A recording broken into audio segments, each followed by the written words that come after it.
অন্যায় ভাবে আটকে রেখেছিল, আমাকে আটকে রেখেছিল, দেখেছিল, তার বিরুদ্ধে গিয়েছিল।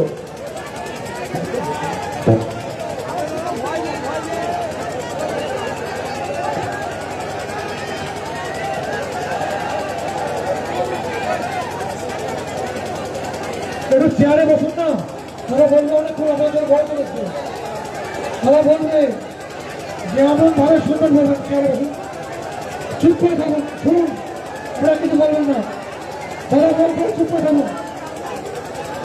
সত্যি কথা বলছি তো, এই ভোট আমি বলতে পারি না, এটা আমার খারাপ গুণ বলতেই পারি না।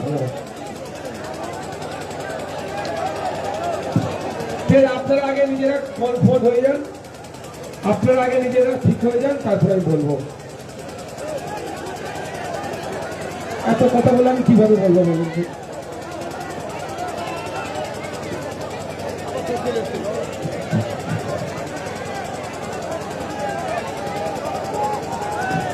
আরে ভাই, না বসে চুপটা তো থাকা যায়। এত কষ্ট করে বৃষ্টিতে ভিজেলে, তাহলে একটু যদি কথা না শুনে, তাহলে বৃষ্টিতে ভিজে তাহলে বিফলে যাবে। চুপ করুন না ভাই আমার, সবাই এখানে ভলেন্টিয়ারের দায়িত্ব পালন করছে না, কথা বলতে বলে অনেক কাজ করা যায়। শেষে একবার ফ্ল্যাশ লাইট অন হবে তো নাকি? সাগর দ্বীপে এমন ফ্ল্যাশ লাইট অন করবো, এই মুর্শিদাবাদ, মালদা, বীরভূম টোটাল তৃণমূলের লাইট অফ করে দেবো।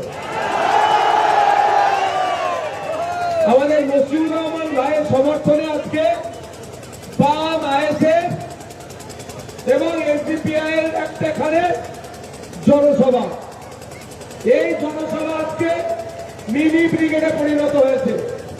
এই জনসভায় শুধু সাগরদিঘি নয়, মুর্শিদাবাদকে বার্তা দিচ্ছে, মুর্শিদাবাদ থেকে মমতা ব্যানার্জির কাছে বার্তা যাচ্ছে, যতই তুমি বিজেপির সাথে সেটিং করে শুভেন্দু অধিকারীকে বাইরে রেখে মুসলমানদের গালাগালি দিয়ে পকেটে ভোটটা ঢুকাতে চাইছ, ওটা সাগর দিয়ে গালাগালি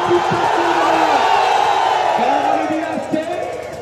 আগামী 23 এপ্রিল এই সাগরদিঘি থেকে ইভিএম মেশিনের 5 নম্বরে খাম চিহ্নে ভোট দিয়ে মশিউর রহমান সাহেবকে বিধানসভায় পাঠাচ্ছে, এটা আমরা আপনাদের কাছে আশা করছি।